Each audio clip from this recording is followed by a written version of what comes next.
welcome, or welcome back. This is Talk Your Shit with Deja, where we drop that because not only can I talk my shit, but I want you to talk your shit too. Hope you all are doing well this week. I am, y'all. Well, actually, I've been having a hard few days. But we finna talk about it or whatever.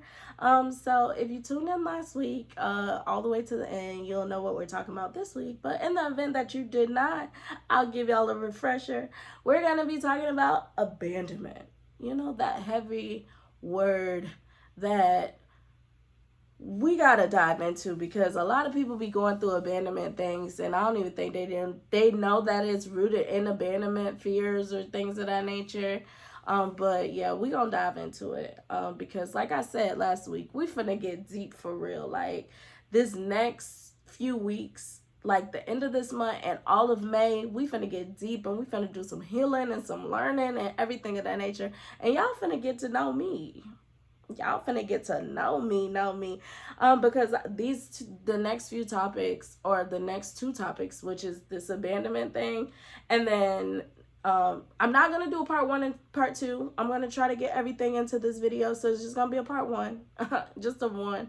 And then next week I'm gonna introduce healing your inner child and what that looks like, and then all throughout the month of May, y'all gonna come on the journey with me of healing my inner child. So each week before I do the podcast or record the podcast, I'm gonna go through and do like the letter to myself and everything of that nature, and let you all know like what that looks like for me, and kind of come on here with you all and share that journey with you all. And so maybe you could get an idea of, I need to do this myself because that looks like it might actually help. So I get to share that.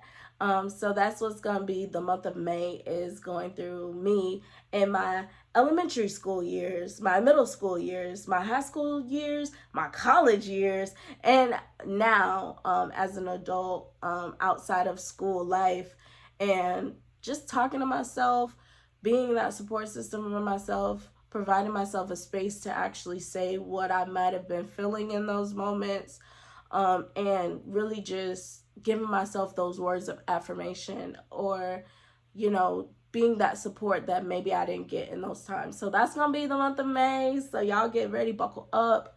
We finna go deep into Dejanay's life. Because what I say, if I can't talk my shit, I can't talk my shit on y'all. Like, I got to be able to talk my shit on myself. So that involves me letting y'all into my life. And I don't mind letting y'all in my life. My life is lit. It's boring a little bit compared to some people, but hey, it's lit. So I don't mind letting y'all in and coming on this journey with me. But like I said, for the first year, this podcast is for me. It's helping me to heal certain things. It's helping me to process certain emotions, go through certain thoughts. So that's what the month of May is going to be. It's just going through what it's like to heal your inner child. So I hope y'all ready. But today, like I said, we're going to talk about abandonment and the fear of abandonment, because I think within the Black community, we have such a abandonment issue in general. And considering, majority of is it majority? I think majority of the households are raised without fathers in the household, so you're raised with single mothers. And being that you're raised with some single mothers, sometimes you probably have mothers that are emotionally unavailable, or are not attentive to your needs.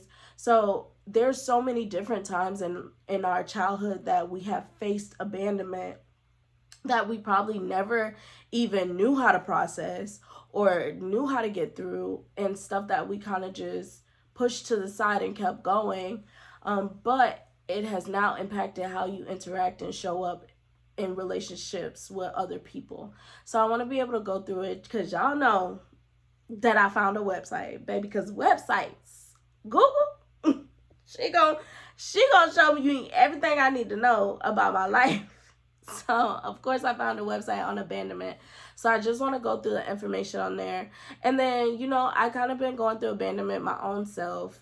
So I think this episode is going to be perfect for me. Like, when I tell y'all, I already got to look at the episode like 4 times because I got to edit. Then I got to watch it when they come out on YouTube, and then I have to clip it up and do reels. So I done looked at the video 4 times, but I think this one I'm gonna have to look at more because it's really gonna help me, because I've been dealing with abandonment all my life, but the triggering and the bringing it back up has been so much more escalated in the last year or so, due to the relationship I have with a friend. So I just want to go through it and share my experiences, share my life story, and how it correlates to the information I'm going to present to y'all. So come on this journey with me, because I'm ready to go. And hopefully I can encourage you all to take that deep dive into y'all own histories or y'all's life, so that y'all can start healing and start attracting that good energy, because we got to start putting out good energy to get it back. And the only way to do that is you got to be able to get through those bad things, not continue to repress them, but actually be able to kind of address them. Don't repress, address. Yeah. So y'all know me. I love a good definition, right? So we're going to go through what does it mean to have a fear of abandonment? So what it says on the website is that fear of abandonment is the overwhelming but unwarranted fear that people you love will leave you physically and or emotionally. So basically just being scared of the people you have built a bond with in your life leaving out of your life, or cutting off not physically, cutting off emotionally. So like you losing that vulnerability with that person. And then it says, fear of abandonment can stem from a variety of developmental experiences, including loss and trauma. So mostly where this is rooted is within childhood.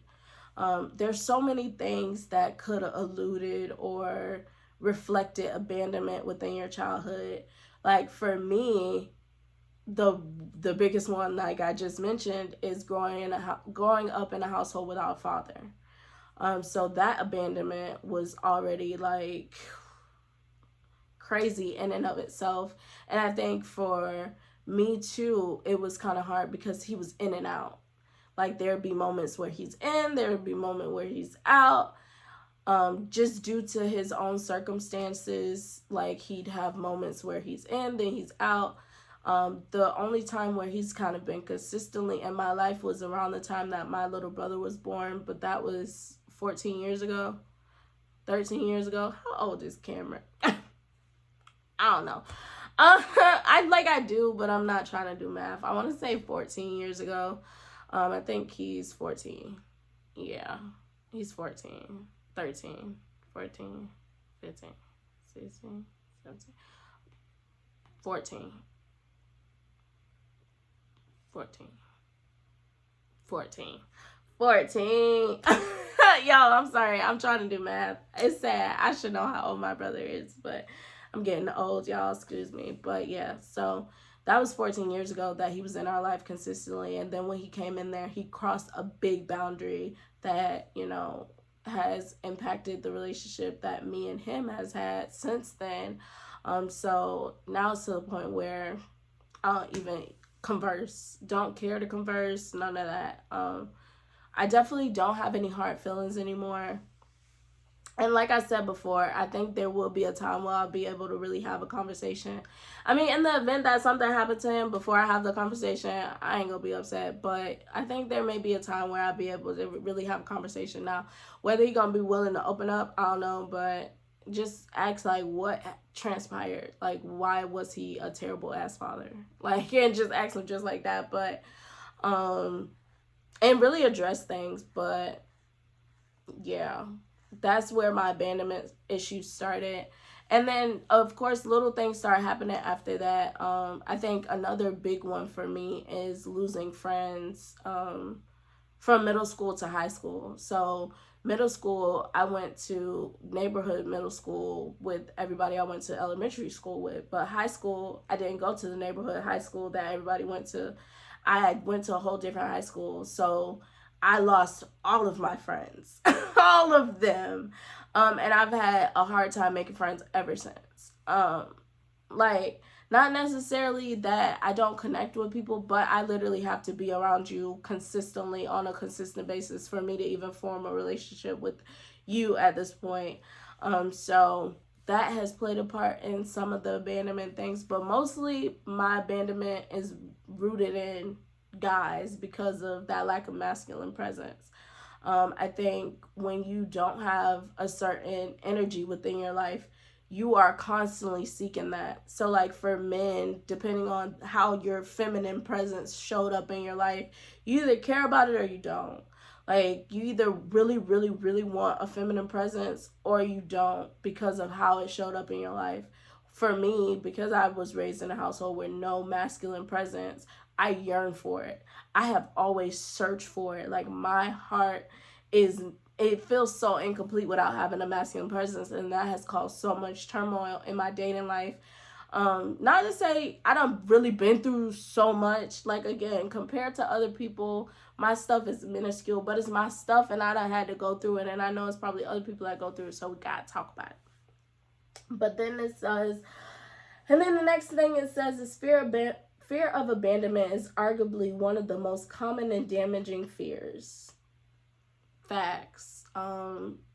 It's hard. Because we are not taught to be okay when people leave out of our lives. It's so hard to be okay when people leave out of our lives. I don't necessarily recall being okay with my dad not being there.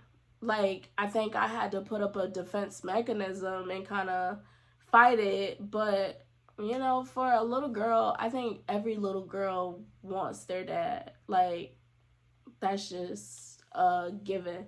Like, if you could ultimately choose to have a dad, you would want it. So I think when you kind of put up this facade, like, oh, I don't need no dad, or I ain't care that I didn't have a dad, like, it's more so of a defense mechanism, but not necessarily the truth. Like, if I could have chose to have a dad, I would have chose to have a dad. I think that's the biggest thing for me now in having children is making sure that I have children with a dad that's actually gonna be in the children's life. I fear bringing a child on this earth and not being able to give them a dad just because of how much it has like burdened me. So yeah, when you don't have that masculine presence, you're always searching for it. So yeah, that fear of abandonment thing is real, especially for not like especially for those relationships, because again, that masculine presence, it could be the worst masculine presence in your life, but it's a masculine presence and you don't want to lose it. So it takes a lot of healing and learning that it's okay for people to go when they don't do you any good, or when they don't mean you any good, or when they're harmful to your life. But because you didn't heal that child that didn't know that it was okay, you move through life or move through adulthood not knowing that it's okay for them to leave. Like, it's okay that they have to go, because somebody else will come around and they can replace that spot. But yes, so some different things to look out for to be able to identify if maybe abandonment shows up in your life, like fear of abandonment shows up in your life. So the way that I'm going to kind of go through them is like, I'm going to say some that are kind of aligned with your anxiously attached people and some that are aligned with your avoidant people. And if you don't know what I'm talking about when I say anxiously attached or avoidant, why? Why don't you know? Because what are you doing? Stop right now. Go check out the attachment style episode, and while you at it, just go binge watch from the beginning, because, you know, you might as well just watch all of them. But definitely go watch the attachment style videos, learn what anxiously attaches, learn what avoidant is, because that's how I'm going to kind of identify the things on this list, because each of these fall into either category. And I think that's because, you know, those are your insecure attachment styles. Usually insecure people battle the most with abandonment. See? Yeah. So for the first one, is attach quickly. So we all know that, well, and if you don't know, Go learn, and then you will know that that goes mostly with the anxiously attached. And then it says, even you may attach quickly, even to unavailable partners or relationships. So I've battled with that. I'm not going to go too much deeper because there's a piece at the end that is going to be able to elaborate on all of this. But yes, that's definitely your anxiously attached people. We're going to attach quickly because we don't want to lose you. Where you going? I don't want you to go nowhere. Don't go nowhere. Please don't go nowhere. So you attach quick. So, but you know, for some people that can be a bit much. They call you clingy, overbearing, and all this other stuff. Then they run away. So you end up by yourself all over again. You don't want them to go nowhere, but you end up pushing them away. Ain't that something? But next is you fail to fully commit and have had very few long-term relationships. So that's probably going to be more so for your for your avoidant attachment style people, because they don't connect intimately, or at the moment that emotions show up, they skedaddle. Of course, they're gonna fail to fully commit to anyone. It's just gonna be hard for them, because once you do commit, now you have to worry about, dang, I really done let my guard down. Is they gonna go somewhere? Like, I let them in. Is they gonna go somewhere? So, you know, you are scared to do that, so you fail to fully commit, and your relationships usually stay kind of short term. Next is you move on quickly just to ensure that you don't get too attached. Again, that's probably for your avoidant people, because you got to keep going. You know, at the moment that feelings come in, now it's just like, okay, when I let you in, are you going to go somewhere? Are you going to disappoint me? Are you going to leave me? So, yeah, that might be something that is causing abandonment, may be the reason why you move on so quickly, you know? And then you aim to please. So that's gonna be your anxiously attached person, quote unquote me. That people pleaser, you know? When you don't want nobody to leave out your life, you try to please them in any way that you can. But that comes back to the conversation on boundaries. And if you don't know about boundaries, there's like 4, 5, 6, 7, 8. I don't even know how many episodes at this point, but go, like I said, go watch all of them and you'll find out about boundaries. But, you know, once you're able to identify what you're comfortable with, what you're not comfortable with, what you're willing to say yes to, what you're willing to say no to, you will not be so ready to please everybody that comes into your life so that they don't leave out your life. For me, I haven't did this for like every guy. There's, like I said, there's only 4 people that have entered this temple. But the last 2, I know that was a problem for me, aiming to please. I felt like sex had to be a part of it just to keep the relationship going or keep them talking to me or whatever. And they all end up falling, they both end up falling through the cracks just because there was no other substance there other than the sex. And sex can't keep nobody.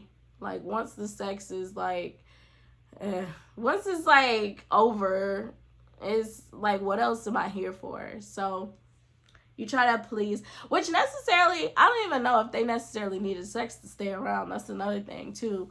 When you're aiming to please, you may be doing it out of what you think will please them, not even knowing what actually pleases them. So and that actually is a bullet point. So the next one is engage in unwanted sex. This is common for women. So, you know, sometimes I think that us as women, especially now in today's society, I don't necessarily know if the whole sexual liberal empowerment thing is really real, or if it's a whole bunch of women that are trying to secure somebody and they think sex is gonna do it. And I can't speak for everybody, and I could be off. They really could be out here just throwing that thing because they want to throw that thing.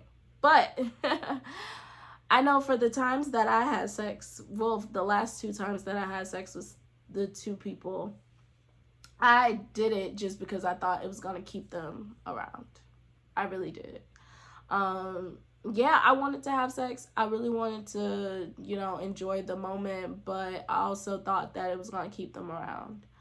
I didn't think that I was going to be able to keep them around otherwise. And that shouldn't be the thought process of why you're having sex with somebody, because sex is one of those situations where you can form bonds and stuff off of that. You should be doing it for a real reason and not just because you want to keep somebody around. Because for men, I think the way that they handle sex is completely different than the way that we handle sex. So I think sometimes as women, we forget that sex is a lot more bonding for us than it is for men. Not to say that they can't bond, because I think that in the cuddling stages and stuff of that nature, or just doing intimate things, you're going to bond to them. But because we have specific hormones that release when we have sex and cuddle and things of that nature, we shouldn't just be doing it just to try and keep people around. It should be they already want to be around, and then you just want to share that experience with them. So, if you find that you're somebody who just has sex so that people don't leave out of your life, and that's not something you necessarily want to do, it may be due to abandonment things. And then next is you stay in relationships no matter how unhealthy they are. I haven't had anything that's been too abusive. What I will say though is, like, my first relationship, there got to be a point where we would just argue about everything.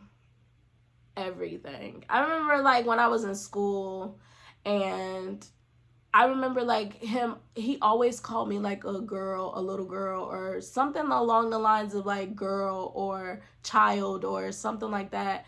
And we would get into arguments about that, because I'm just like, I'm a woman, like, I'm a grown-ass woman, like, don't refer to me as a child or a girl. Like, that rubbed me the wrong way. There were just times where we just would go back and forth about something randomly, like, and it just got to be to the point where we really couldn't even hang out without going back and forth about something. Like, we're always just bickering and not even just enjoying each other's time. But neither one of us walked away from the situation. Like, we both noticed that we would just argue all the time. Like, it would just be us going back and forth, but nobody walked away. It wasn't until that, like, until I finally said, like, you deserve better, and I can't just sit in this because I'm comfortable, that I walked away from the situation and finally released the bond that we had. Because I think initially when we first got together, the bond was fire, and it was built on something amazing.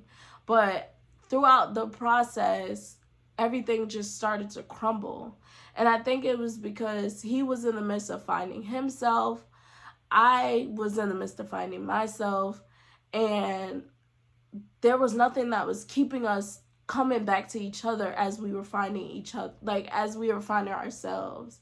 So we just started bickering about stuff because he was finding himself, I was finding myself, and I started advocating for myself and saying things for myself. So it's like, you couldn't come at me in a certain type of way without me being so fighty and want to react and stuff like that. So it just caused us to bump heads. So don't stay in anything that is, let me read it verbatim, is unhealthy, especially the physical.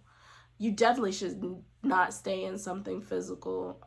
I know it's hard to leave out of physically abusive relationships, but don't stay in those. But I mean, even verbal, if it gets to the point, because like I mentioned last week, if y'all checked out last week, I got to the point with him that I would say really mean and hurtful things, and he would still stay there. And in my mind, I'm just like, I'm surprised I haven't ran you away off of that alone. But then you start to realize that that other person maybe had, like, their insecurities or whatever may be the reason why they accepted me even saying that to them. Because there's some people that would be like, oh, you told me to do this? Oh, yeah, I don't even want to talk to you no more. But he stayed there and endured it and everything of that nature. So when you get to see that, and then as you start healing and growing, you start to wonder, like, why did you endure that? Why did you sit through that? What was it that made you feel like you had to stay in this when it got verbally abusive? Because you shouldn't sit in anything that's verbally abusive. Have I been that way ever again? No. I haven't even yelled. Like, I don't yell at men anymore. I don't say mean and hurtful things to men anymore. But I also haven't gotten to that point. Like, with guy number 2, he be getting me to that point, but I don't even feel the urge to say anything mean and hateful. Like, I've grown so much that it doesn't even feel necessary to go there. And I don't even know what I would say to him that would even make sense. Like, yeah, just don't stay in anything unhealthy, y'all. Because if you find yourself staying in something unhealthy, it could be due to abandonment. Next is you struggle with being hard to please and nitpicky. Who, y'all people that are out there that's nitpicky. Granted, guy number 2 would say that I was hard to please, but I wasn't. Honestly, if he would have gave me a relationship, I would have been happy-go-lucky. No, I'm just kidding. I'm lying. There was a lot of inner work that I needed to do to be okay with that type of situation. I probably was never going to be pleased with the situation because I wasn't happy internally, so I couldn't be happy with whatever was going on externally. It was going to be hard to please if, like, because I had this idea of how everything should be set up or how everything should go, there was going to be no pleasing me unless you gave me exactly what I asked for. And a person can't give you exactly what you asked for all the time. Can they give you some of the things that you ask for? Yes, if it aligns with who they are as a person, but they can't always give you what you ask for.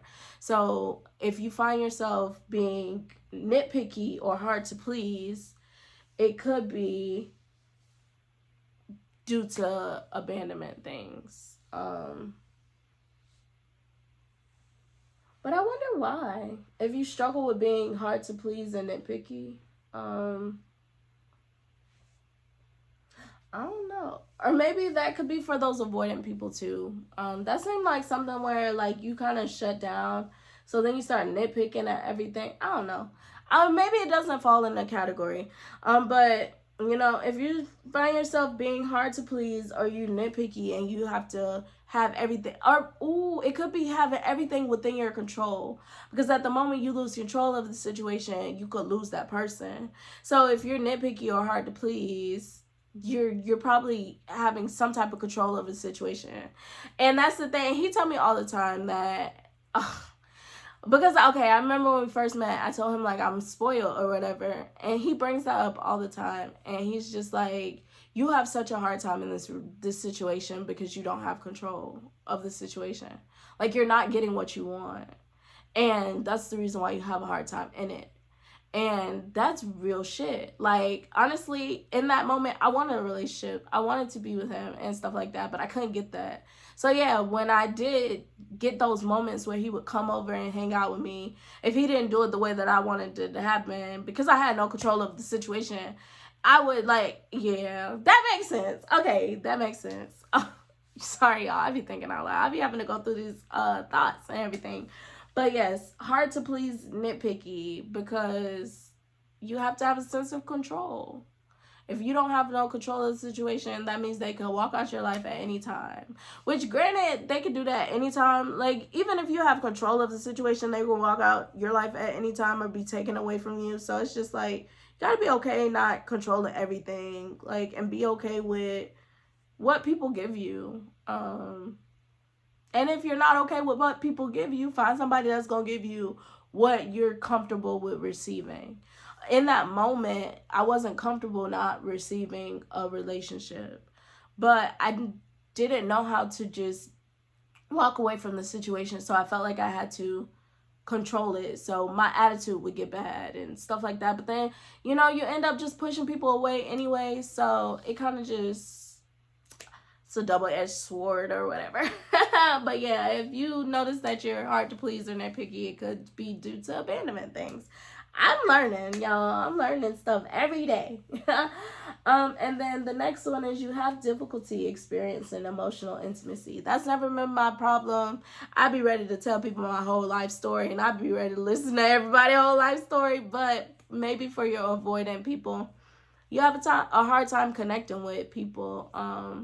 Because at the moment, again, that you are vulnerable, you fear that they're just going to leave out your life, or they're going to shut down, or something along the lines of that. I would imagine because with avoidant people, you had those times where your parents just shut down all of your emotions, and they showed up emotionless too. So, when you did have like those emotional times, your parents kind of shut it down and they didn't show any emotion. So now you show up in adulthood with other people emotionless because you weren't able to do that with your parents. So I can definitely see why avoidant people, or how that could fit into avoidant people. They're like, something that could be rooted in abandonment for them is that emotional intimacy, not being able to form that because they weren't able to really form that when they were younger. But like for me, I didn't have that problem. I honestly be wanting to like emotionally connect with everybody, especially now, because I think I'm like that. What is it? The sapiosexual. Which one is the one where you like care about people's minds and stuff? I think it's sapio. So I'm like a sapiosexual. So I'm just ready to connect on the mental level so quick. So that's not a problem for me. I'll share my whole life story with you. As long as you're willing to share yours with me, because I'm willing to learn if you're willing to share. Next is if you feel insecure and unworthy of love. I think that probably be for anxiously attached people. I personally don't know if I feel unworthy of love. I think I feel insecure in the attachment. Like, because we are insecurely attached to people, I feel like insecure in those aspects. Like, because I can't get the relationship from out of these people, it just causes so much chaos within the situation that there's not any happiness that can come from out of it. But because I'm anxiously attached, I overly attach and don't want to let them go. So it's just weird. But I've never felt like I was unworthy of love. I did think that it's hard to find it. And I sometimes be like, dang, what if I'm not my type's type? Like, what if I'm not my type's type? That's crazy to even think about. Because that might allude to not being worthy of love. Like, what if I'm not my type's type, when in reality, you just never know who type you might be, because beauty is in the eye of the beholder. Like, I could really be my type's type, but because I'm already thinking that I'm not worthy of that type of person, it stops me from even putting myself out there in front of that person. So maybe I'll battle with that a little bit now, just going through the thoughts and everything. But if you notice you battle with, maybe those thoughts of what I just said, or those insecure feelings you may have, that may be rooted in abandonment. Next is you find it hard to trust people. I don't have that problem. I'm good with trusting people. I trust you until the lie come out. And I pay attention. Like my ex, I will call him out on a lie so quick because I know him. I don't play me like a fool. I know when you're lying because I know when you're telling the truth. So I damn sure know when you're lying. So I don't have a problem trusting people. I just pay attention. Now you could tell me that you're lying, or you could continue to say that you're not lying, and then it's going to come out anyways, because you're either going to tell me or it's going to come out that you were lying. So I don't really have a problem with trust. It is what it is. Like, you can either be honest or you can lie. When I care about somebody, I don't know how to lie. I'm too honest. I'm too honest sometimes, like, but some people have a hard time being honest. Sometimes people have a hard time trusting others. When you notice that you have a hard time trusting others, it may be rooted in abandonment. So next is you are often jealous of everyone you meet. I think that probably could be for anxiously attached people, but that's not the case for me. I don't get jealous that often. I really don't. I think I'm more so like the only thing I think I've been jealous of when it comes to like anything or anybody is like men not giving me the time that I want to receive. Like, I'm jealous that, oh, you got to go to work. Oh, the job gets more time than I do. You got to spend time with your family. Oh, your family gets more time than I do. But I think it's also because I haven't been able to kind of cultivate my own circle in my own life. So of course you're going to be jealous of what somebody else does with their time when your time literally could all go to them. But once you kind of make yourself a whole person and where you have activities, you have your purpose, you have things going on in your life, you have friends and family that you want to be around, they're just gonna be like, okay, when we can't spend time together, great. When we can, great, because I got my own stuff going on that fills up the space when you're not in my space. So once I get that together, I think I ain't gonna be jealous of nobody at all. But yeah, I don't be worried about like anybody else. Like, that's jealousy is just not a thing. I'm so nonchalant when it comes to other people. What I gotta be jealous of? Jealous? No, I'm just kidding. But yeah, if you notice that you're often jealous, then you may have some issues rooted in abandonment. The next one is experience intense feelings of separation anxiety. I think with guy number 2, I've been dealing with that a lot lately. Even last year, definitely this year, and I think it's because I actually got to see him and he disappeared. But yeah, because I like last year was kind of more so, it was weird. I don't know. I think when they say soul ties, like that's a real thing because he had a lot going on, which probably caused me to have like, it was just, I don't know. But it was a lot. But this year, or the end of last year, I got to see him finally after 3 years of not seeing him.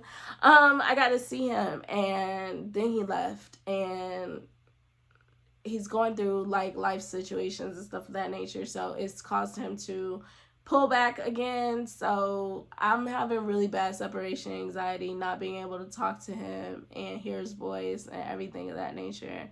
It's really hard, and I'm over here trying to figure it out.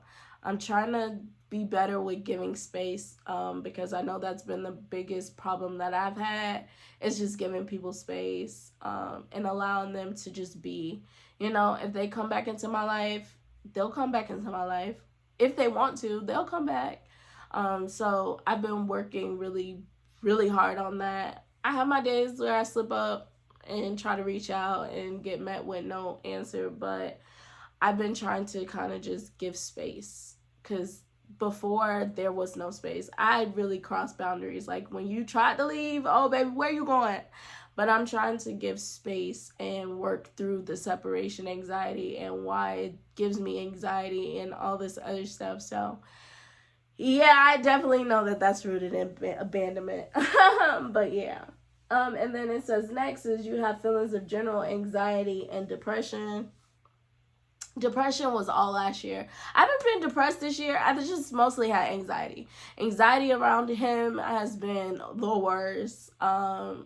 Depression, that was last year. Last year, I was going through the motions. I didn't want to leave out this room. I was going through it.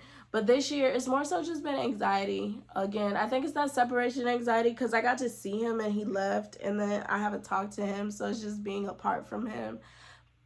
It's so hard. But I'm working through it. And then next is you tend to overthink things and work hard to figure out hidden meanings. Now that used to be my life. Now I'm just trying to be like, okay, if he's not responding, he's just not responding. If he's not calling, he's just not calling. I do know backstories. So I know like he has shit going on in his life. Now, is that the reason why he's not responding or texting right now? I don't know. I can't assume that. And I try not to let my mind go there to where I'm just like, okay, maybe he's going through this, that, and the third, and all this other stuff. I try to just be like, okay, he's just not texting. He's not responding. He's not replying. He's not doing anything. And just trying to be okay with that. And not trying to come up with all these justifications and all these reasonings and all this shit that he's not telling me and coming up with my own stories. Yeah, I'm trying to stay sane. So yeah, if you notice that you tend to overthink things and find your own meanings and justifications for why people are doing what they're doing, then you may have some problems rooted in abandonment. but I'm definitely, I've been working on that, because I used to do that a lot with people, is start to be like, okay, maybe the reason why they did this is because I said this and da da da da and all this other stuff, and it's like, nah, these days I'm just like, okay, he has a life that doesn't revolve around me. He's already made that clear that, he's focused on himself and things of that nature. So when he reaches out, great. If he doesn't, I have to be okay with him not reaching out. But that's where that separation anxiety comes in at. It's so hard. I'm working on it. Progress. And then next is, you are hypersensitive to criticism. Is that me? I think it depends on who it's coming from. If it's coming from a rando, I don't really care about criticism. If it's coming from somebody I love and I care about, it depends on how it's delivered. I don't know when the last time I really been criticized though, so I think I've been on the right track. Like, I try to be like aware of my surroundings and not overstep boundaries and things of that nature. But I don't think I'm hypersensitive to criticism anymore. Next is, you contain, repress anger, and control issues. Wait, you contain, repress anger, and control issues. What is this trying to say? Contain, repressed anger, and control issues. So does that mean that you try not to blow up at people because it'll cause them to leave, or you try to control the situation? I feel like, okay, so I kind of feel like I talked about the control thing, but yeah, okay, that makes sense. It could be rooted in abandonment. Like, you don't express to people like what's really wrong because you don't want them to leave, or you try to control the situation so that they don't leave. Okay, yeah, that makes sense. And then lastly, the last symptom, or the last telltale sign that maybe you have some abandonment things, is you engage in self-blame frequently. I used to do that with guy number 2. I used to think like the reason why we didn't talk was like me. I used to think that, had I did this differently, had I did that differently, it would have went differently. Luckily, we were actually able to have conversations, and I was made aware that we both were the problem. But yeah, I used to blame myself for that situation going left, when in reality, we both dropped the ball in so many different spots that it was definitely not just all on me. Was there things I definitely could have did better? Yeah, but there was things that he could have did better. And, being okay saying that, we share the responsibility of why we're in the space that we're in right now. And I think that's what everybody, I share the blame all the time, because everybody plays a part into why certain situations end up the way that they do. So don't ever, feel like you got to take all the responsibility on yourself. Accountability is great, yes, but, it doesn't help if you don't let the other person know, or if the other person doesn't realize that they did something, because then they're just going to move on and do the same thing to somebody else, and then somebody else got to go through what you went through, and it's like, yeah, no. We both played a part in this. There's things we both could have did better. So I no longer take the blame for myself. But I do take my part. That's why I got my podcast, because I started doing internal work and working on myself and realizing where I have pitfalls, what causes me to run into these walls with guys and stuff of that nature. So yeah, I have learned to take the responsibility and just be like, you know what? I ended up in this situation because I have abandonment issues, because I haven't worked through them and dealt with them and, identified them and stood on my boundaries and, learned to say no. Now I'm in situations that I shouldn't be in. So it's just like, I don't self-blame anymore. I definitely blame everybody in the situation. You get blamed, I get blamed, we're the blame like, but I don't like I don't hold grudges or anything like that. Like, I'm not mad at you for how this situation ended. I'm not even mad at myself for how we ended up in this situation. I just take it as a learning experience, and take it to help me to grow. So now I got a podcast and I'm 24 episodes in because, I was able to go through different things that encouraged me to go inside and do real work and figure out what's going wrong so we can make some shit go right.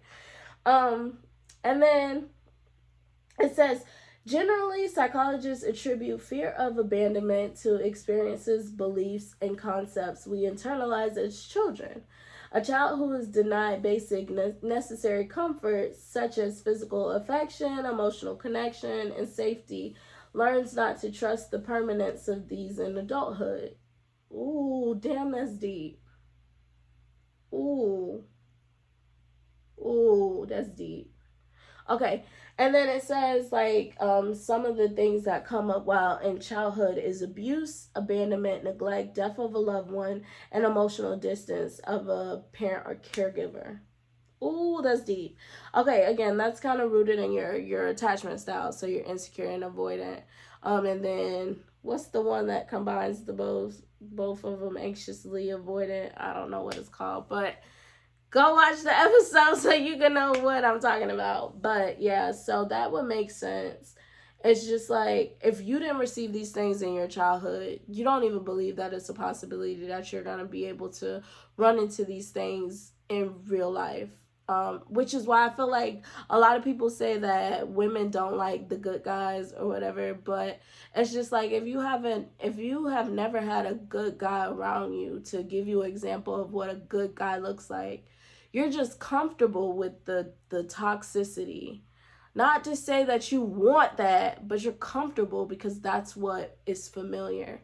So for me, do I want a guy that I have to chase after and that doesn't want to be in a relationship, that's avoidant and all this other stuff? No. But is it comfortable? Yes, because now it triggers abandonment things that I've already had to process when I was a child that my mind is kind of used to. And well, it's kind of used to, but not used to, and stuff like that. But it's like, it's comfortable. It's normal for me to have to, chase after the validation from the man because my dad was in and out, in and out. So if I find a man that kind of repeats the in and out cycle, it helps me to be okay when in reality that's not okay. I should be able to believe that I deserve consistency. I deserve, what is it? Not communication. I deserve security. Consistency, security. Well, communication, yes. Love, all this other stuff from an actual human being, a masculine presence. I deserve this stuff. But, if you weren't able to get those things within childhood, it's hard as hell to find it and be okay with it in adulthood. Sometimes you get around that energy and you're just like, yo, what is it? Like, is it too good to be true? Like, you're literally waiting for the other shoe to drop when in reality, this is what your brain should have been getting used to the whole time while you were a child. But it's just like, we gravitate towards the unhealthy, toxic people because we're unhealthy and toxic. So it's funny because people be like, oh, why do women... We always like to talk about why women are attracted to the bad guys, not even realizing that these niggas, before they get to their 30s and 40s and want to settle down, they out here just smashing and dashing. So what the fuck wrong with y'all? Like, I'm sorry. I just got triggered for a second. Sorry. No, but for real, it really made me think of, like, they really do be like, oh, women... always go towards the bad guys, but not even realizing that the same men that will say this will be men in their 30s and 40s that may be looking for a relationship now, but what was y'all doing in your 20s? Like, who was y'all trying to settle down with? Or were y'all running around to people telling people that you just want to be friends or you don't want to be in a relationship or whatever, but you're still engaging in sex and you're still being intimate and you're putting out all of this bad karma and everything else of that nature? Like, we like to talk about how women choose the bad guys, but never talk about how the men choose the bad girls. Or I ain't even gonna say they choose bad girls, because I think a lot of the times the women that these guys will run through and smash and dash, granted, they're broken. I ain't gonna say that they're not broken. You wouldn't stay in anything that's unhealthy unless you were broken. But, some of these people have a good heart. And it's not until you kind of smash and dash them that they end up just being like, okay, whatever. But I genuinely think that we get in that first relationship, probably around high school or whatever, get our hearts broken, and we turn into either monsters or demons, which we turn into something. So it's just like you get into that first relationship and then you just get your heart broken. And now for men, they are on a spree of, okay, fuck that love shit, let me focus on me, or whatever the case may be. But they end up going around spreading hurt to everybody because they didn't process or heal or whatever. And then for women, I think that for us, because we're seeking that masculine presence, we will do just about anything to get it. So we'll stay in unhealthy relationships. We'll keep putting ourselves into situations that we know ain't right for us and all this other stuff. So it's just like we all just kind of go through like really bad experiences when we're younger and we're trying to heal and everything. But when men are constantly asking why do women run after the bad guy, as if they weren't the bad guy once in their life that women was running after, like that shit's like befuzzling. I don't even know, like confuzzling to my brain. Like you were once the bad guy that you keep asking why did women run after them. Like, so then you're asking really, why did women run after me? Because I was once that guy. So that's a lot of things that you need to ask yourself, because you were once that guy. If I'm not mistaken, majority of the men that are on these podcasts and everything that are talking and asking these questions of why do we only run after the good guys, when did you become a good guy? Were you a good guy throughout your 20s? Were you a good guy throughout high school years? Like, when did you become a good guy? Because if you didn't become a good guy until your 30s, well, then we were running into you. So why was we running after you? I don't know. You tell us. I don't know. But it's weird. I just don't like when people do that. Sorry, I went off on a tangent. Y'all know I get a little triggered every now and again. But then, okay, so the next thing is a typical relationship involving, okay, so this is where we're going to get deep. And hopefully my camera doesn't go out of time. We're going to fingers cross it. But let's get started and start. But, okay, so this is what a typical relationship involving a person with abandonment issues might go through the following stages. So I'm going to correlate it to me as guy number 2. Like I said, he has triggered so much of the abandonment stuff within me. And when I was reading through this, I was like, ooh, I go through this with him. So let's go. So the first stage is the getting to know one another stage. At this point, you feel relatively safe. You are not yet emotionally invested in the other person, so you continue to live your life while enjoying time together. Period. When we first started, like when we first met, I remember like I was not even texting first. I literally was letting him text me, reach out to me, like ask me if he could come over. Like I was literally meeting him where he was like at. Like I was not pushing anything.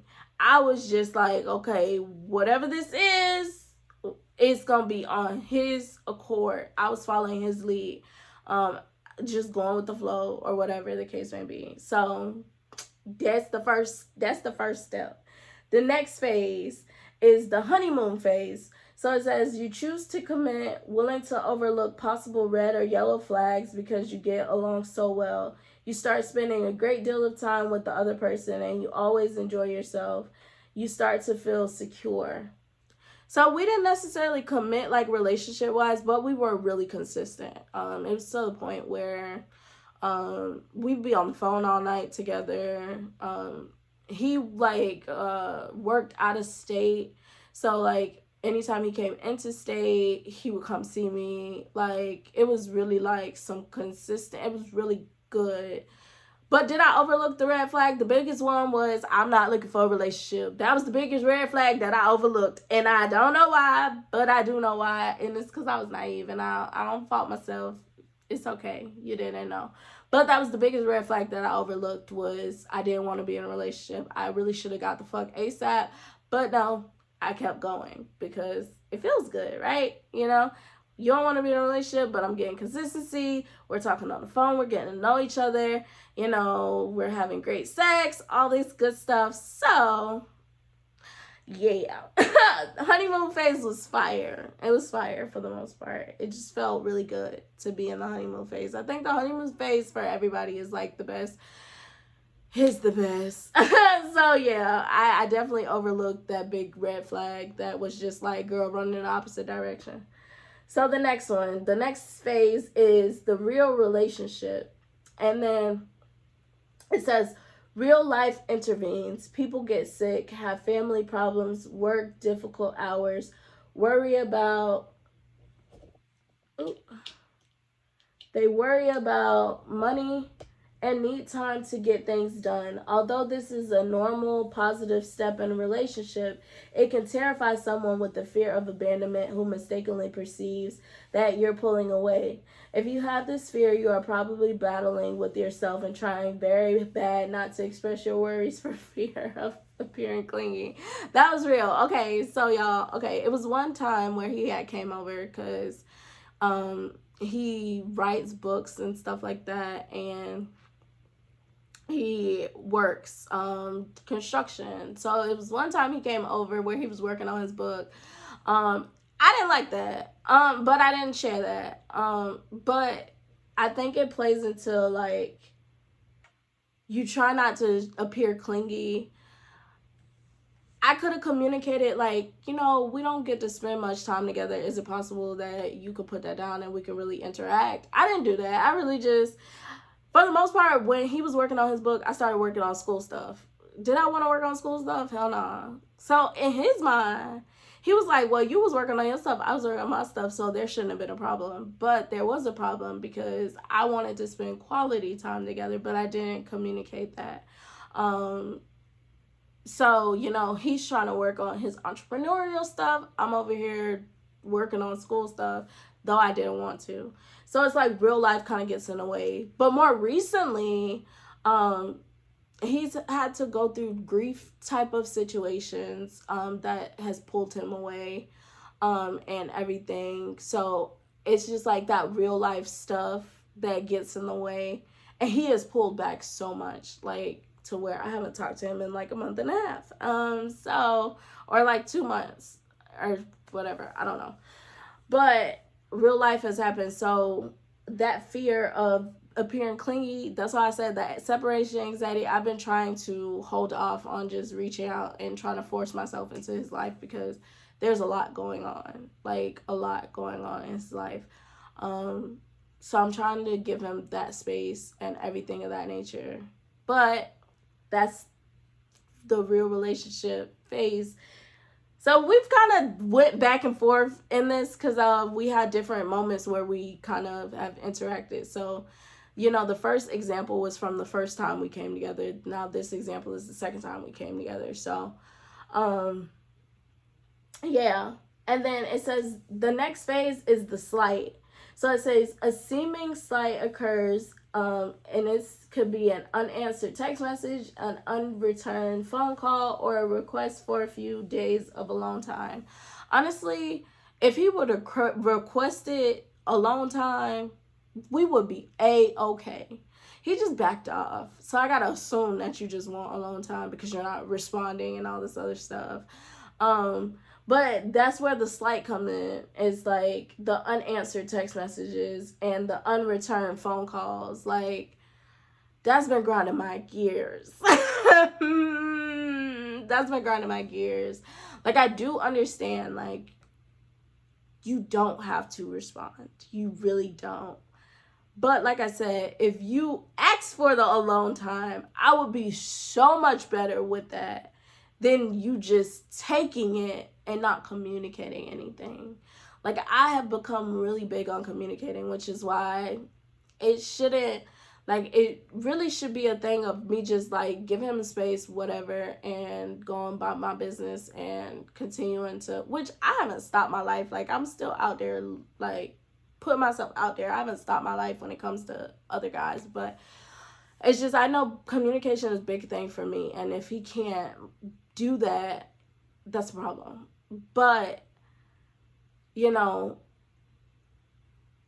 I can understand how you can see that as a slight, because now you're ignoring. I don't like that ignoring thing. And it really does make you feel some type of way when they just go to ignoring. But then you try to remember they have a life. But then you're just like, okay, I already communicated. Like, it's okay that you don't want to talk. Just say that. Just say that. Just say you don't want to talk. And I'm good. I'm really big on that. Like, it's so easy to just be like, I don't want to talk right now, or I'm going through a lot right now, or I'll have to catch up with you some other time, or something like that. But just to pull away and not say anything grinds my gears. But not everybody's gonna communicate how you want them to communicate, so you gotta learn to be okay with that. So the next phase is their reaction. It says what happens next is almost entirely determined by your fear of abandonment, its severity, and the preferred coping style. To you, this looks like your partner no longer loves you. In reality, your partner didn't return your text because they were driving, busy, etc. Some people handle this by becoming clingy and demanding, insisting that their partner prove their love by jumping through hoops. Others run away, rejecting their partners before they are rejected. Still, others feel that the slight is their fault and attempt to transform themselves into the perfect partner to prevent a breakup. So, we're not in a relationship, so some of this stuff I really can't hold him to. If we were in a relationship, this would not be okay. Because we're not in a relationship, I can't hold him to a lot of these things, because there's not necessarily any rules he's breaking.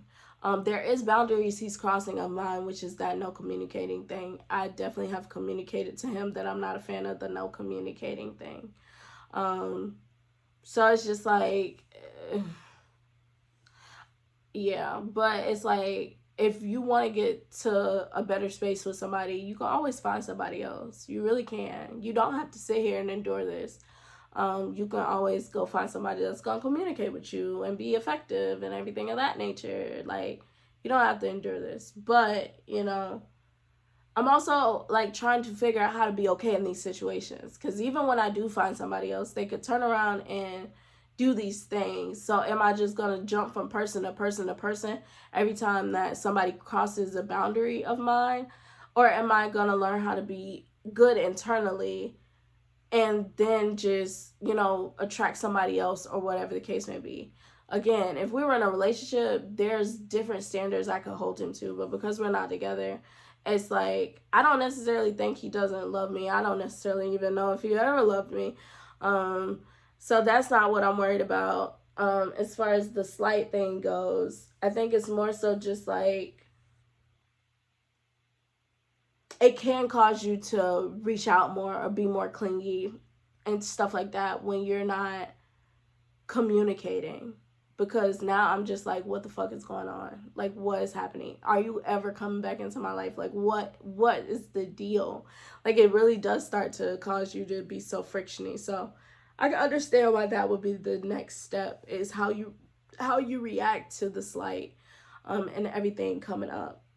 I don't react terribly because it's not my place to react terribly. Again, if I was his girlfriend, that would be completely different. This would not be okay. But because I'm just a friend, that we just kind of got intertwined really deep, and it feels like girlfriend status, but I can't hold him to that. So I'm just trying to learn how to be okay in situations like this. Like, most people would just be like, girl, let it go, move on. But it's like, there's years into this. There's a connection into this. So I'm just trying to figure out how to be internally okay. I am not against moving on at all, but I have to know how to be okay, because this situation could come back up with somebody else. The thing about life is, whatever you suck at battling is usually gonna keep coming into your life for you to have to fight that battle until you learn how to handle it. So it's like, I want to figure it out before I try to involve somebody else, and I still don't know how to handle, people not going, like, doing this stuff, because we don't know how people are going to react when they go through life changes. Like, you got to think, when you get to age 40s and 50s, that's when your parents start going through their own health things, and what the loss of a parent and like these different things could cause a person to do. So even when I'm in a relationship with somebody, even if it never happens to be this number two, and it happens to be somebody else, I have to know, like, if they start pulling away, it is nothing against me. And it's nothing I can do. Can I remind them to uphold the boundaries of the relationship? Yes, I definitely can. But am I just gonna leave them because, like, they have their off days? Like, no, that just does not make sense. So I'm just trying to learn how to be better in this situation. So when I do move on, um, it's easier to process this stuff. It doesn't help to just keep moving on from person to person because you don't know how to be okay with the person that's in front of you. I have to learn how to be okay with this gift that God gave me before I can receive another gift. And that's just that on that. But if I don't ever learn how to deal with this battle, I can't ask God to keep giving me stuff and thinking that it's not going to come with his own set of challenges. So I'm definitely trying to work on not being so attached to somebody not responding to a text message, not being so attached to somebody not calling me back, not being so attached to them maybe leaving out of my life because they have stuff going on. Of course, when you're married and stuff, it's not going to be that because they get to come home to you. But, you know, it's still kind of that same battle. Like, that person could lose their parent and go to a whole nother state or something. I don't know.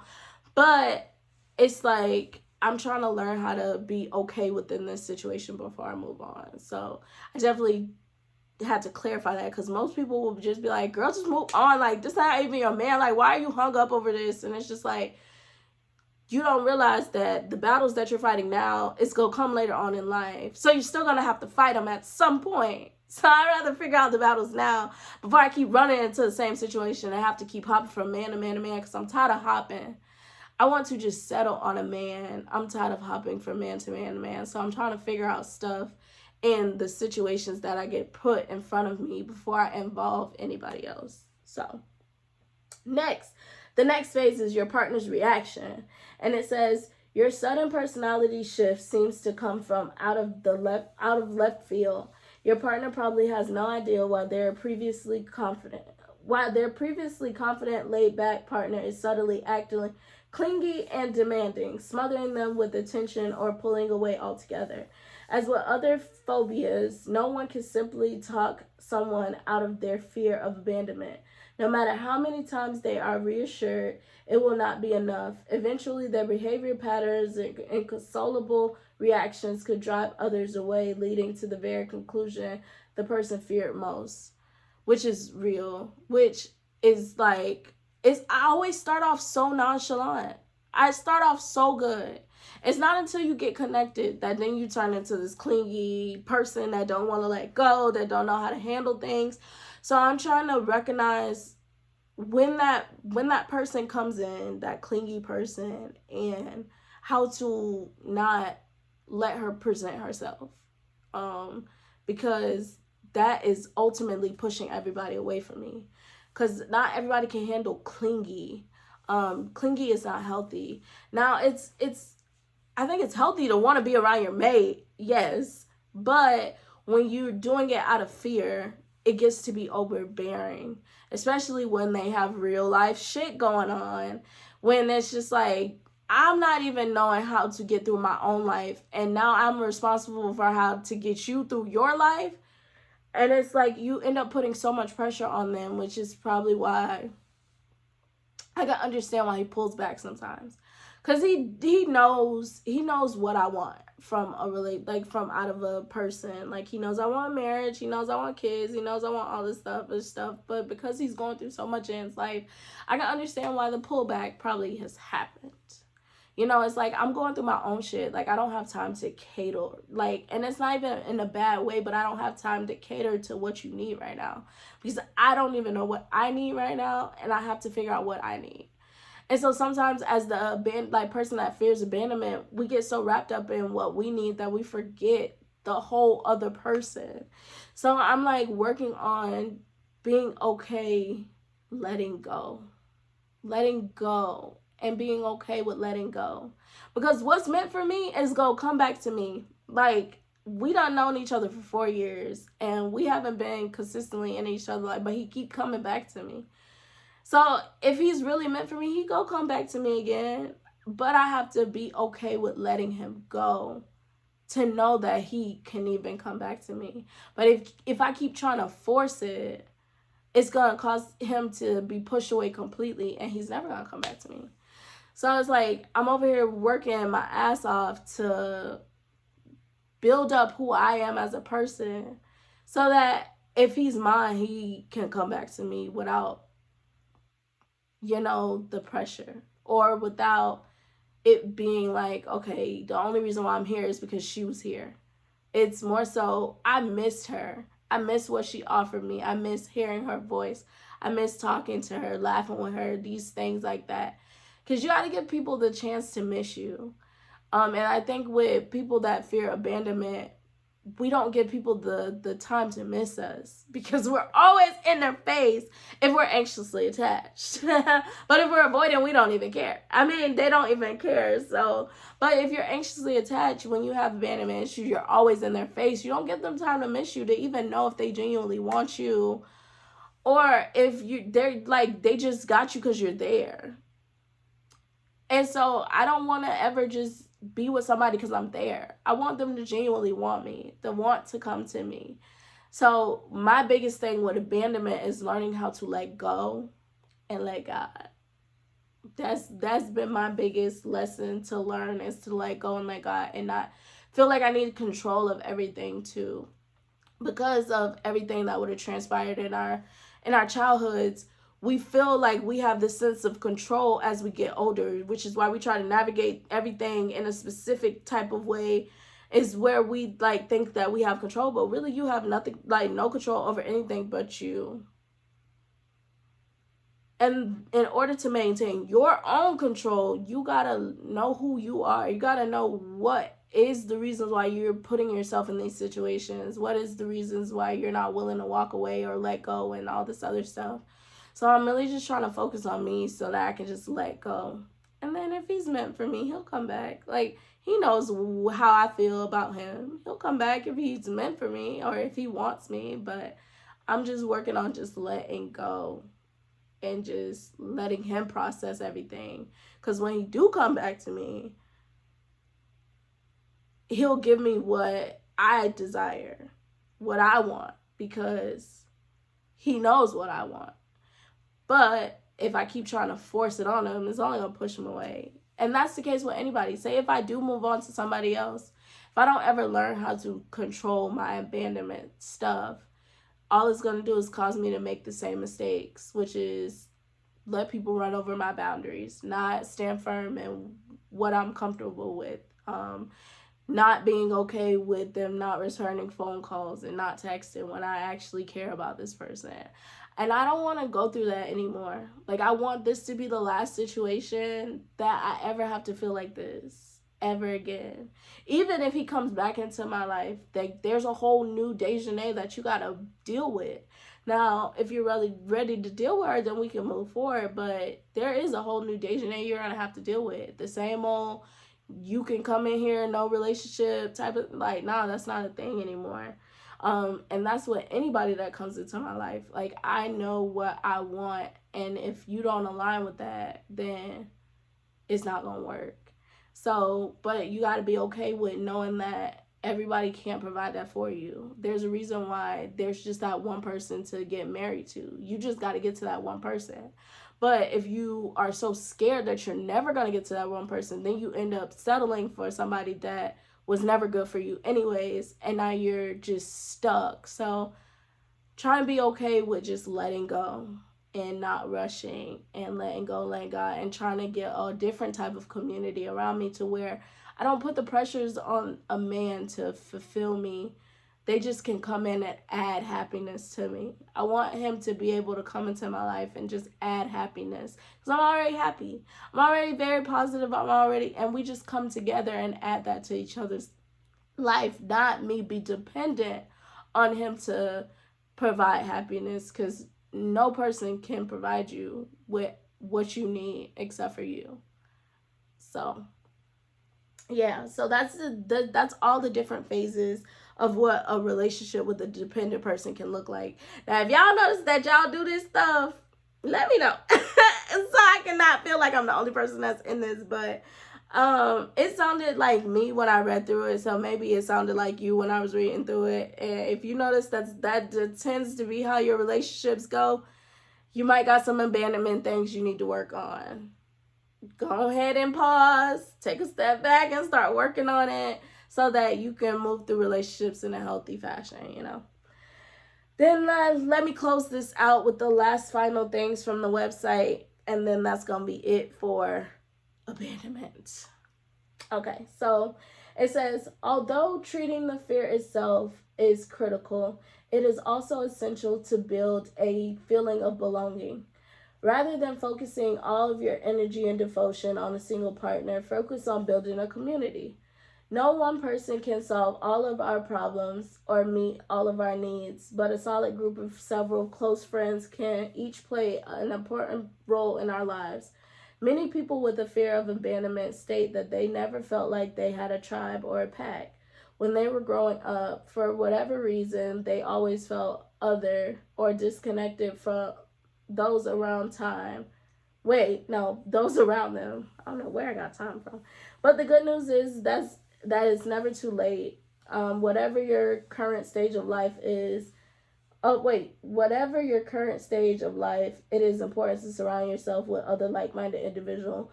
Make a list of your current hobbies, passions, and dreams, then find others who share your interests. While it is true that not everyone who shares an interest will become a close friend, hobbies and dreams are an excellent stepping stone towards building a solid support network.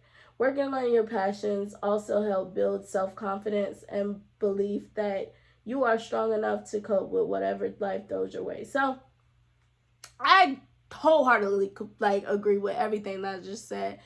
I haven't had a pack of people since middle school. I don't even know. Since I was a kid. And honestly, I've only had a pack of people at school. When I left out of school, I didn't have a pack of people anymore. When I came home, I didn't have a pack of people. I felt like the odd one out, probably because I went to white schools and everybody else went to black schools. So they was kind of ghetto and I was kind of proper. I don't know.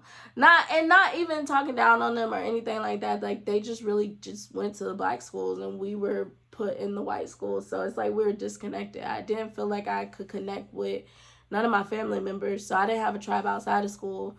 And then once I left from middle school to high school, I completely lost my tribe of people. And I haven't had a tribe of people since. And I think that's the reason why I focus so much on that missing aspect of that masculinity, is because I don't have anything else. So when your heart is already yearning for a masculine presence, you kind of latch on to whatever comes into your life. But if you had other things that could fulfill you in the same way that presence could, yeah, they can't have sex with you or whatever, but they can fulfill you in the same ways that person would, you would be okay. So I have been working on building my pack. So luckily my sister just moved back home, so I get my sister time.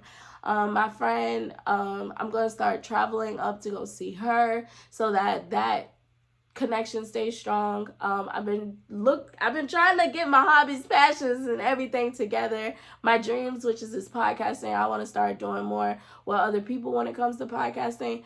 Just building up my life so that when my perfect partner comes into my life, I'm not depending on them to be my life. I'm just adding them to it, and vice versa. They're adding me to theirs. So yes, build your pack. Those 5 to 10 people. Y'all know we not talking about them 5 to 10 people. But build your pack. Find those people that are going to be in your corner so that when that relationship, that intimate relationship does come, you don't feel like you got to put everything on that person.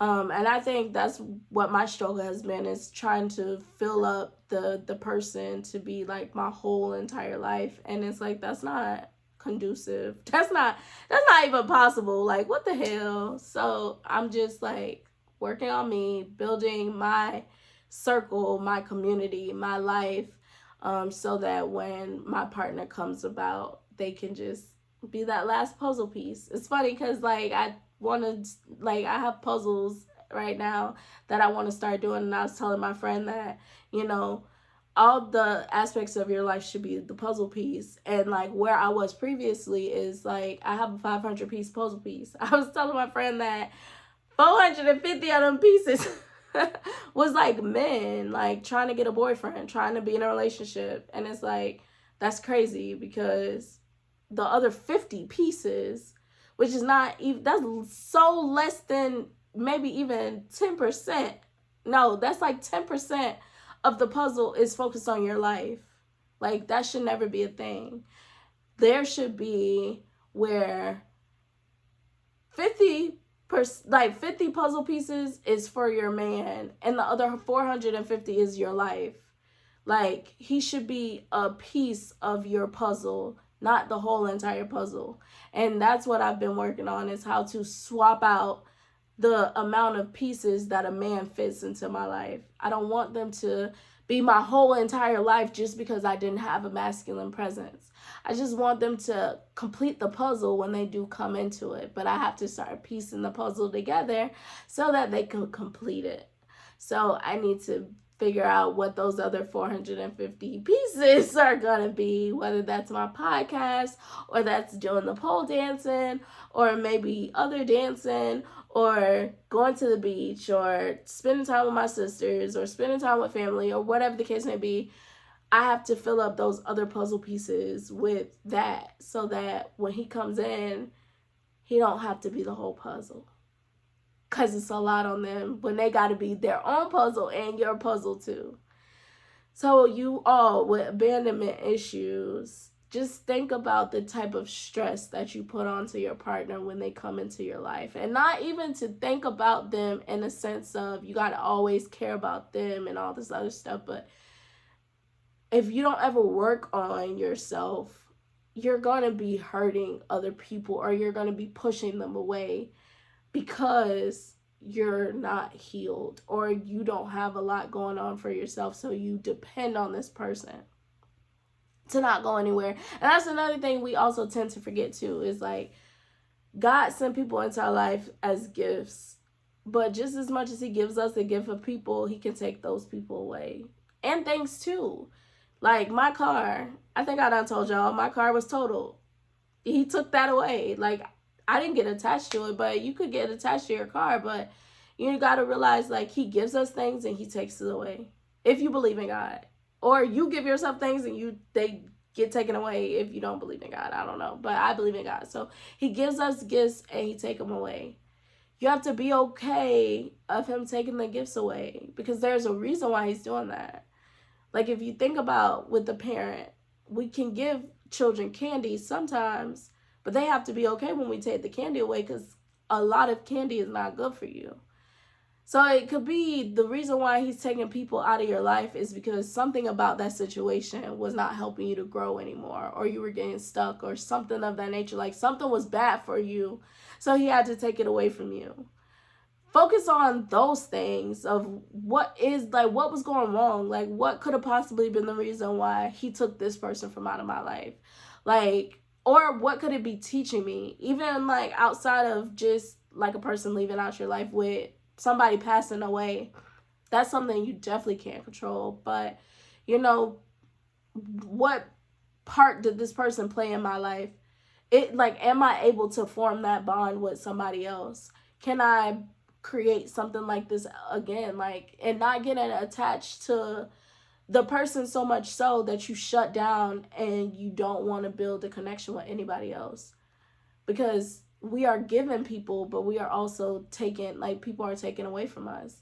Like, I already know that, you know, once my mom is out on this earth, I have a big hole to fill. So I have to start figuring out how the hell I'm gonna fill that hole, because that's gonna be a big hole to fill. But you got to start figuring out how to interchange and stuff and people and stuff like that, so that you don't get so caught up on the people not being there no more that you like stop living and you stop connecting and you stop giving your all in life, because that's not, I don't think that's the purpose of them being taken out of your life. It's for you to be able to continue to search for this in other places and not being so stuck on getting this from one place. So yeah, y'all, I think that's where I'm going to end it because I don't want it to stop before it's over. But I think I've kind of said what I need to say about abandonment. Like, it takes a lot to get through abandonment things. It is hard to be okay with losing people and that you care so much about or that you built a bond with, but it's okay.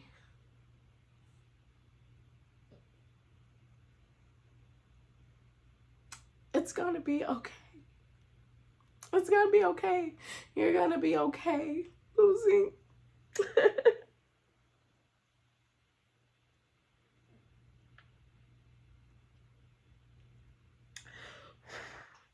More so I'm crying is like, I really have to tell myself this, like, it's okay losing people. Because, like, that's the thing about us, because we are beings of love. You're always gonna have the opportunity to run into people that can provide that into your life. But you gotta keep going. And in order to do that, you gotta know it's okay that people are taken from out of your life. So definitely don't get caught up on, certain people being removed from out of your life, and don't get caught up on trying to keep people there, because it's gonna be okay.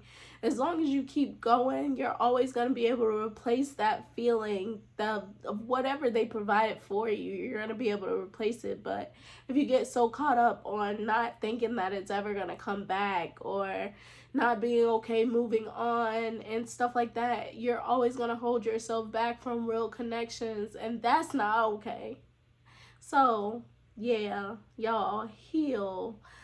Tell yourself it's okay and continue to keep going. But yeah, I'm a bucket full of tears, but I already told y'all last week that this gonna be like some very emotional times for me for the next few episodes, because I'm in a space of growing and healing and everything of that nature. So bear with me. I'm gonna be crying, and it's okay. I love crying. It helps to release. I think crying is whatever trauma was pent up in your body, it releases it. So I'm not mad at crying. It's so refreshing. But yeah, it's okay that people leave out your life.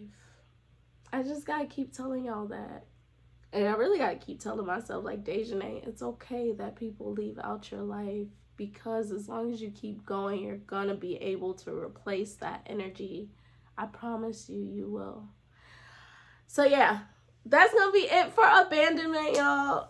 And then, like I said, for the next few episodes, it's gonna be 6 episodes, I believe, on healing my inner child, which I'm gonna be crying some more. So get ready, have your napkins or whatever. If you cry when other people cry, I'm gonna be crying, so we gonna be crying together. So have your napkins and everything ready, and also take notes. Like, it can help you to do some of the things that I may go through with myself, or tell myself some of these things, and maybe you need to tell yourself some of these things. I don't know, but be ready, because the next 6 episodes gonna be, it's gonna be deep. But come on this journey with me. I'm trying to heal myself, and I'm going on the journey with y'all. So let's get it. Let's go. I can't wait to experience this, and be able to share it with y'all. So yes.